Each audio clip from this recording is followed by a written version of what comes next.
Inside, everything's packaged well and protected. These are all the pieces out of the box. I love that a lot of the pieces are already pre-assembled. You also get all of the hardware needed to mount and assemble the rack. My initial thoughts are that everything was built with form and function in mind. You also get the instruction manual. So let's get this assembled.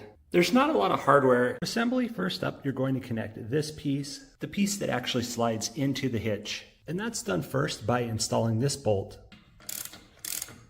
Next, you can install the removable pin that allows you to adjust the rack up and down. Underneath, there's one more bolt that will attach under here, and that gives you some adjustment on how far up and out that arm will lay. Then you need to assemble all of the trays. There's 3 of them in total with this model, and that's done with these bolts here, just going through these holes. You do get lock washers included, so everything's going to be held together nice and tight. And there's the first one put together. Now we just need to repeat that process 2 more times. Next up, you need to attach each tray to these brackets here, and that's done with these pre-installed bolts, just bolting them on. One nice thing I like about this channel design is you can actually slide the trays back and forth a little bit. So depending on the type of bike you're using, you can really center the weight over that main bar. Or if you're running into fitment issues where handlebars are running into each other, you can also slide one track back or forth. And it's actually done really easily once the bike rack is folded up. Last up, you're going to install these stabilization arms. They just slide through this little bracket here and bolt on with these bolts here. Now these bolts do need to be torqued to 50 Newton meters. That way it allows for some resistance as those bars are moving back and forth, but ensures that they don't bind up. You do have a couple of little plastic washers that go on each side as you're installing this, and then this metal bracket that slides over the end.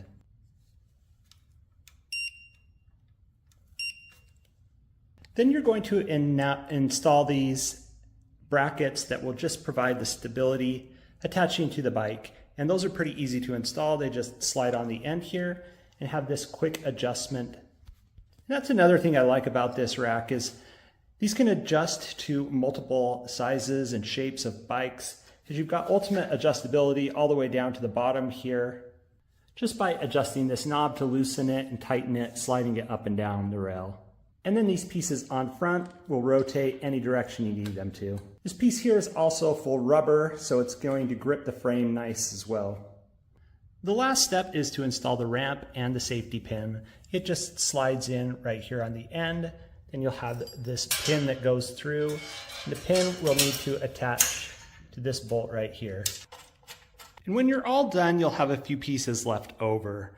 This is just a stabilizer that will go around the hitch. Once it's tightened down, it just helps stabilize the entire hitch from rocking side to side. This is just a mounting pin to attach it to your hitch on your vehicle. And you get some extra Velcro straps just to help secure any pieces on your bike during transportation. And here's what it looks like all folded up, ready to be installed. The bike rack is pretty heavy, but it is manageable by one person. The carrier will install just like a normal bike rack into a normal 2-inch hitch receiver. It's actually a really snug fit in here, but it does come with a hitch stabilizer. The hitch stabilizer just attaches with this U-bolt around the bottom here. Make sure you get the pin in first. The pin actually threads in here, which makes everything super stable even without the stabilizer on it. Then you can install the pin. Then just tighten up the stabilizer. Now it's all installed and secure, but there is going to still be a little bit of movement. But you can see that movement isn't coming down here from the hitch. It's more coming from the movement in the rack. The rack will stick out about 51 inches from the back of the vehicle. The overall bike rack does have a 250-pound limit, and it is designed to carry 3 e-bikes. One of the nice features is the attachable loading ramp. It just disconnects with the pin and pulls out. To use the ramp, it has these little teeth that just slide right into these grooves. I have a number of different e-bikes here in all shapes and sizes, and I'm going to show you how the rack can accommodate all of them. There's a few different ways to load the bikes up, and I found that it's easiest to set the arm up that you're planning on loading the bike onto that tray first, and then leave the other arms down. This is the heaviest e-bike I have. I'm going to load it on first, closest to the vehicle, just for stabilization. I'm not using the ramp here to show you that you can load these without a ramp as well.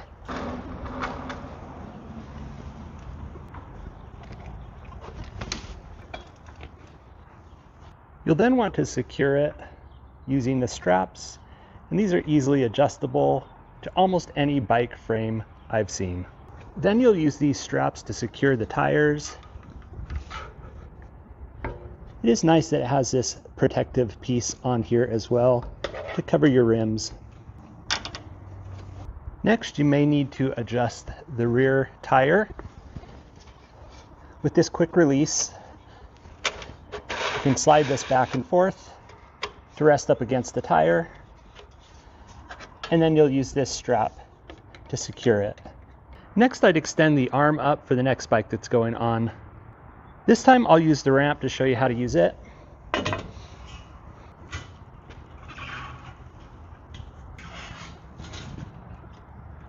The thing with e-bikes is they can have a lot of different shapes and sizes, and this rack accommodates all of those. Then when you're done with the ramp, you can just remove it and onto the next bike. So what do I think of using the rack? I took it out with all three bikes on there, probably had close to 200 pounds of weight on there. You could see that it doesn't move a lot. There's not a lot of wiggle in the bikes. As I was driving around, just watching them in my mirrors, it increased my confidence in the rack.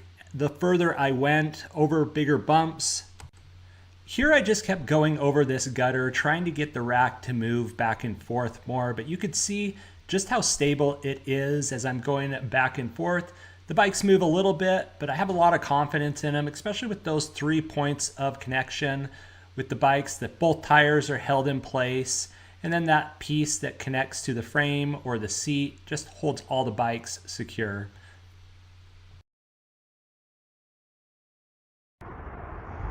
Removing the bikes is just as easy. Just undo the straps, rotate them out of the way, undo the support in the middle, and the strap in the rear. Then grab the ramp. I like to use the rear brake as I'm rolling down the ramp. Just watch out for the handlebars there.